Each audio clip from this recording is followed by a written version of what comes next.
अत्यंत आनंदाचा दिवस आहे। बौद्ध संस्कृतीमध्ये जेवढं बुद्ध पौर्णिमेला महत्त्व आहे तेवढंच महत्त्व आषाढ पौर्णिमेला आहे। कारण ही आषाढ पौर्णिमा जी आहे ती वेगवेगळ्या अर्थाने अत्यंत महत्त्वाचा संदेश देणारी आहे।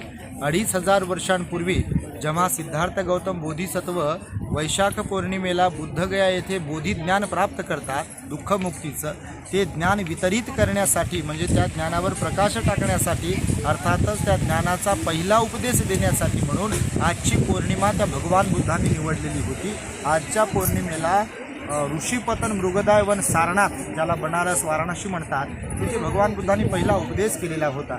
बहुजन हिताय बहुजन सुखाय हे ब्रीद वापरलं भगवान बुद्धांनी। म्हणजे त्या काळामध्ये जी चातुर्वर्ण व्यवस्था होती, ब्राह्मण क्षत्रिय वैश्य आणि शूद्र या चारही वर्णांतील लोकांच्या हित सुखाकरिता भगवान बुद्धांनी शीलाच्या आचरणाचा संदेश दिलेला आहे। नैतिकता ही फार महत्त्वाची आहे जीवनामध्ये, सेवाभाव फार महत्त्वाचा आहे, शील पालन फार महत्त्वाचं आहे। प्राणी हिंसा न करणे, चोरी कर्म न करणे, व्याभिचार न करणे, खोटं न बोलणे, दारू गांजा बिडी तंबाखूचं सेवन न करणे, एक दुसऱ्याशी बंधुभावाचा व्यवहार ठेवणे, एकमेकांचा आदर करणे, माता पित्याची सेवा करणे, अशा प्रकारे भगवान बुद्धांनी उपदेश दिलेला आहे। बघा, मानवी जीवन हे परस्परावलंबी असल्या कारणाने सदोदित आपण काही ना काही एकमेकांना दान पुण्य करीत राहावं, शील पालन आणि ध्यान करावं। मनाच्या एकाग्रतेसाठी, मनाच्या शांततेसाठी आपण मेडिटेशन करू शकलो पाहिजे, ध्यान करू शकलो पाहिजे। हाही उपदेश भगवान बुद्धांनी आजच्या पौर्णिमेच्या दिवशी 2500 वर्षांपूर्वी केलेला आहे। दुसरी महत्त्वाची घटना म्हणजे आम्ही जे भिक्षू आहोत, या भिक्षू संघाची निर्मिती सुद्धा देखील आजच्याच पौर्णिमेला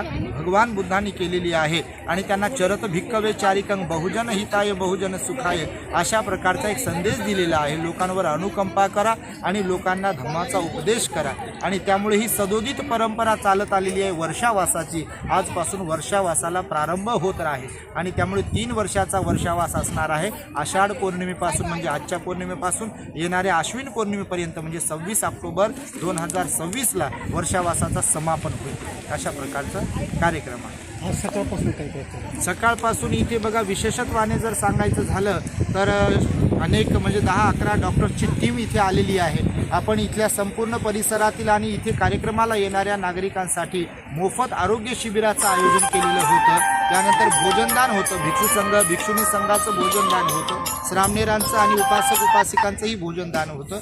असा कार्यक्रम इथे एकंदरीत धम्मदेसनेचा पण झालेला आहे, भोजनदानाचं पण झालेला आहे। आणि विशेष म्हणजे इथे बुद्धगयेवरून आणलेला म्हणजे बुद्धगयेच्या बोधिवृक्षाच्या बीजापासून निर्माण केलेला एक बोधिवृक्ष आहे, पिंपळाचं झाड, त्याला आज 2 वर्ष पूर्ण झालेली आहे, त्याचाही वाढदिवस आहे आणि म्हणून बोधिपूजासुद्धा इथे संपन्न झालेली आहे। काय आव्हान करणार आज भारतामध्ये जर परिस्थिती तुम्ही पाहिली कोणत्याही जाती धर्मामध्ये, कोणत्याही संप्रदायाच्या लोकांमध्ये, तर आम्ही नेहमीच सांगत आलेलो आहे की रंगाला महत्त्व दिले जात आहे। इथे धर्माच्या गवगवा करणं, धर्म माझा श्रेष्ठ, माझा धर्म श्रेष्ठ याला महत्त्व दिले जात आहे, परंतु हकीकतमध्ये महापुरुषाचा जो विचार आहे तो अंगीकारला जात नाही आहे। हीच मोठी आपल्या देशाची मोठी खेदजनक परिस्थिती आहे आणि म्हणून महापुरुषाचा विचार हा आत्मसात करण्यासाठीचा असतो, त्याचं अनुसरण करता आलं पाहिजे, तरच आपल्या देशाची घडी सुरळीत बसू शकते आणि परिवारामध्ये सुद्धा एक चांगलं समृद्धीचं वातावरण तयार होऊ शकते, सौजन्याचं वातावरण तयार होऊ शकते। आणि म्हणून प्रत्येकाने एकमेकांवर प्रेम करावं, एकमेकांना समजून घ्यावं, कधी कुणाला दुखू नये, कधी कुणाला त्रास देऊ नये, हाच भगवंताचा शांतीचा संदेश आहे। वैराने वैराला शांत करता येत नाही, वैराला प्रेमानेच शांत करता येते, संयमाने शांत करता येते, हाच भगवंताचा उपदेश आहे। धन्यवाद।